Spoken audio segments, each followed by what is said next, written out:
MLC mega brother Nagababu గారు పిఠాపురం నియోజకవర్గంలో అనేక డెవలప్మెంట్ ప్రోగ్రామ్స్కు శ్రీకారం చుట్టడంతో ప్రో టీడీపీ మీడియా హౌసెస్ గుండు సూది వంటి వారు తీవ్రమైన అసూయతో కుళ్ళిపోతున్నారు. ఇక వర్మగారి ఆక్రోశానికైతే అంతే లేదు. తనకు మిగిలిన కొద్దిపాటి కార్యకర్తలతో నాగబాబు గారి ప్రోగ్రామ్స్కు ఆటంకం కలిగించాలని చూశారు వర్మగారు. పాపం నిస్సహాయ పరిస్థితుల్లో వర్మగారికి ఫేవర్గా, నాగబాబు గారికి యాంటీగా గుండు సూది ఛానల్ నెగిటివ్ వీడియో చేస్తే ఎటువంటి కామెంట్స్ వచ్చాయో పరిశీలిద్దాం. తమరు చాలా తెలివిగా టీడీపీకి సపోర్ట్ చేస్తుంటారు సార్, వెరీ గుడ్. పీకే గారు ఈసారి ఒంటరి పోరాటం, ఇది ట్రయల్ పిఠాపురంలో. జనసేన అంటే నీకు ఎందుకు అంత కోపం? ఓరి తెలివి తక్కువడా, అక్కడ మీ పార్టీని తప్పించాలి, ఇదే టార్గెట్. జగన్కి పులివెందుల, మీ రాజుకు కుప్పం, మరి పీకేకి కూడా ఓ స్థానం కావాలి. మా కాపులు ఉండేది ఆ నియోజకవర్గంలో ఎక్కువ, అది మాదే. దీన్ని మేము స్ట్రాంగ్ చేసుకోవాలి, తప్పదు. నువ్వు గాగా అంటే అవుతుందా? మున్ముందు చూస్తావు సూది. ఏదేమైనా పిఠాపురం పీకే అంతే. నువ్వు కొట్టుకుంటావని తెలుసు. ఎంత కొట్టుకున్నా పోయేది నువ్వే. మా దృష్టిలో నువ్వు ఓ జోకర్. సార్, లోకేష్ గారు లాస్ట్ గవర్నమెంట్లో ఇలాంటి ఎమ్మెల్సీనే. వారి గురించి ఇలానే డిస్కస్ చేయండి. మిగిలిన నియోజకవర్గాల్లో పొత్తు వలన సీట్స్ కోల్పోయిన జనసేన ప్రధాన నాయకులను వర్మ మీద చూపిన సానుభూతి విశ్లేషణ కూడా చేయండి. లేకుంటే మీరు టీడీపీ మనిషి అని ఒప్పుకున్నట్లే. జనసేన నాయకులకు పవన్ మాట వేదవాకు వలన మిగిలిన చోట్ల జనసేన నాయకులు మాట్లాడారు. టీడీపీ అధిష్టానం కూడా జనసేన నియోజకవర్గాల్లో మాజీ అని ఇంకోటని మాట్లాడవద్దు అని చెప్పకుండా ఉండడం, టీడీపీ వాళ్ళు గోల చేయడం అంటే ఎవరిది తప్పు? ఇలాంటి వీడియోలు విశ్లేషించే ప్రతి సందర్భంలో పొత్తు ధర్మం పాటించనిది ఎవరు అని నిజాలు మాట్లాడండి. నాగబాబు అధికారిక పర్యటనలో జైవర్మ నినాదాలు అవసరమా? ఇలాంటివి నీకు కనబడవా? నీ బాధ ఏంటిరా బాబు, తెగ ఫీల్ అవుతున్నావు. వర్మ గారికి ఇకనైనా బుద్ధి రావాలి. ఓవర్ యాక్షన్ కదూ బ్రో. అక్కడ వర్మ అనుచరులు చేసిన ఓవర్ యాక్షన్ చూశారుగా, అందుకే పోలీసులకు ప్రశంసా పత్రాలు ఇచ్చారు. అందుకే అక్కడ అంతమంది పోలీసులు ఉన్నారు. బల ప్రదర్శన కాదు, ఆకులకు అట్టా కాదు. నీకు జనసేన నచ్చకపోతే డైరెక్ట్గా చెప్పి టీడీపీకి భజన చేసుకో. కనీసం సాయిలాగా ఒక సైడ్ తీసుకో. అంతేగాని న్యూట్రల్ అని చెప్పి ఇలా అక్కరలేని అబద్ధాలు చెప్పకు. జనాలు పిచ్చివాళ్ళు కాదు.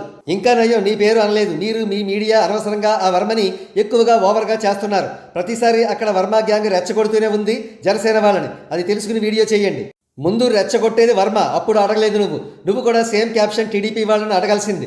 మొన్న నారా లోకేష్కి డిప్యూటీ సీఎం ఇమ్మన్నప్పుడు జనసేన ఓట్లు మీకు గుర్తుకు రాలేదా అని. నువ్వు టీడీపీ జనసేన ఇష్యూ వచ్చినప్పుడు టీడీపీకి సపోర్ట్ చేస్తావు. అలాగే వైసీపీ జనసేన ఇష్యూ వచ్చేటప్పటికి న్యూట్రల్ మాట్లాడతావు. నువ్వు మారవు బ్రో. ఎన్ని రోజులు నీ ఈ ఏడుపు? మీరు చెప్పినట్టు తెలుగుదేశం పార్టీ నాయకులు వర్మ గారిని పిలవాలి అని ఇక్కడ పిలవలేదని మీరు చెప్పినారు. దాన్ని పెద్ద తప్పుగా చూపించారు. ఇప్పుడు తెలుగుదేశం పార్టీ ఎమ్మెల్యేలు ఉన్న చోట వారందరూ కూడా పార్టీ కార్యక్రమాలకు జనసేన నియోజకవర్గం సమన్వయకర్తలను పిలుస్తున్నారా? దీని మీద ఒకసారి మీరు నివేదిక తెప్పించుకోండి. ఎవరు చూసినా 2014లో వర్మగారు ఇండిపెండెంట్గా గెలిచారు, అతని సత్తా పిఠాపురంలో అది అని అంటారు. ఇదే 2014లో చీరాలలో కూడా ఆమంచి కృష్ణమోహన్ గారు ఇండిపెండెంట్గా గెలిచారు. అప్పటి నియోజకవర్గ పరిస్థితులు బట్టి గెలిచి ఉండొచ్చు వర్మగారు. మరి ఇండిపెండెంట్గా గెలిచిన వర్మగారికి అప్పట్లో తెలుగుదేశం పార్టీ టికెట్ ఎందుకు ఇవ్వలేదు? మీకు టికెట్ ఇవ్వని తెలుగుదేశం పార్టీలో నువ్వు ఇండిపెండెంట్గా గెలిచిన తర్వాత తెలుగుదేశంలో చేరాల్సిన అవసరం ఏం వచ్చింది? అదే వర్మ గారు 2019లో తెలుగుదేశం పార్టీ తరఫున నిలబడి ఓడిపోయినారు.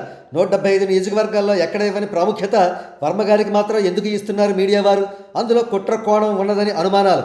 నాగబాబు గారు పొరపాటు చేసినారు. ఫస్ట్ మిమ్మల్ని అడిగి సలహాలు తీసుకోవాల్సింది. ఎందుకండి ప్రతి ఒక్క విషయాన్ని భూతద్దం పెట్టి మీరు చూస్తారు? మరి అంత మంచిది కాదండి.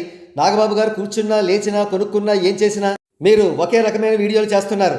ఎందుకండి వాళ్ళ మీద పడి ఏడుస్తారు? హాయ్ బ్రదర్, మీకు నాగబాబు గారికి ఏమైనా విరోధం ఉందా? నాగబాబు గారు ఏం మాట్లాడినా, ఏం చేసినా ఫస్ట్ మీరే కొంచెం ఎక్కువగా యాంటీగా రియాక్ట్ అవుతున్నారు. వచ్చాడండి టీడీపీ జర్నలిస్ట్. ఇక్కడ వర్మ ఓవర్ యాక్షన్ చేస్తున్నాడు. అది తగ్గించడానికే. నీకేంటి నొప్పి?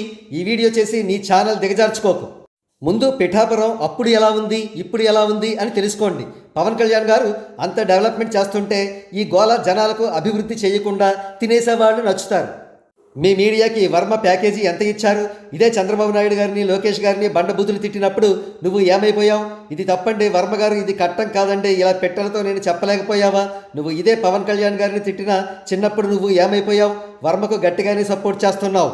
నువ్వు అనాలిసిస్ మానేసి అరగుండు గ్యాంగ్లో జాయిన్ అయిపో. నీ ఏడుపు చూడలేకపోతున్నాం. అయితే ఇంతకీ ఏమంటావు? నువ్వింత ఓవర్ యాక్షన్ చేయాల్సిన పని లేదు. అక్కడ వర్మ ముఠా గొడవలు చేస్తుందేమో అని ముందు జాగ్రత్తగా పోలీసులను పెట్టుండొచ్చుగా. వర్మ విషయం ఏమో కానీ నీకు మాత్రం భలే అక్కసుగా ఉంది. ఆపుకోలేక వీడియో పెట్టి అక్కసు మొత్తాన్ని కక్కేశావు.